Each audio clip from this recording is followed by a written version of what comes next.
بدھ کے روز جرمن وزارت خارجہ کی پریس کانفرنس میں محمد زبیر کی گرفتاری پر سوال پوچھا گیا۔ اس پر جرمن وزارت خارجہ نے جواب میں کہا، ہندوستان خود کو دنیا کی سب سے بڑی جمہوریت کہتا ہے، ایسے میں ان سے آزادی اظہار اور پریس جیسی جمہوری اقدار کی توقع کی جا سکتی ہے۔ پریس کو ضروری جگہ دی جائے، ہم آزادی اظہار کے لیے پرعزم ہیں، ہم دنیا بھر میں آزادی صحافت کی حمایت کرتے ہیں، یہ وہ چیز ہے جو بہت اہمیت کی حامل ہے اور اس کا اطلاق ہندوستان میں بھی ہوتا ہے۔ آزاد رپورٹنگ کسی بھی معاشرے کے لیے ضروری ہے، صحافت پر پابندی لمحہ فکر ہے۔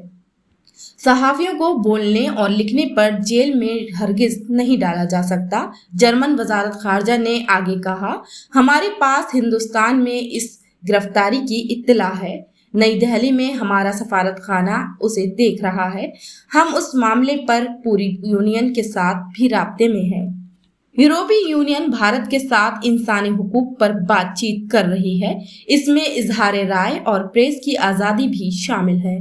جرمن وزارت خارجہ کے ترجمان براڈ کاسٹر DW کے چیف ایڈیٹر رچرڈ واکر سے بھی سوال پوچھا گیا کہ جرمنی آزادی صحافت کے حوالے سے آواز اٹھاتا ہے اور صحافیوں کی کہیں بھی گرفتاری کی مخالفت کرتا ہے، لیکن بھارت کے حوالے سے اس معاملے میں اختلاف کیوں ہے؟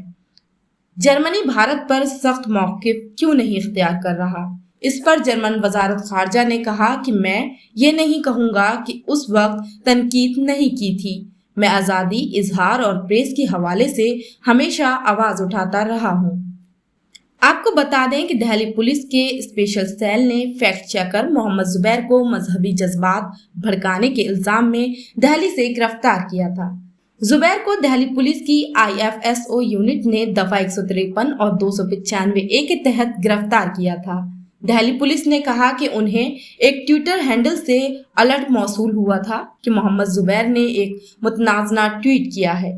وہیں محمد زبیر کو ایک اور کیس میں UP کے سیتا پور لایا گیا ہے، ان کے خلاف خیر آباد پولیس اسٹیشن میں وارنٹ جاری کیا گیا تھا۔ ہفتے کو دہلی کی ایک عدالت نے ان کی ضمانت کی درخواست بھی رد کر دی تھی۔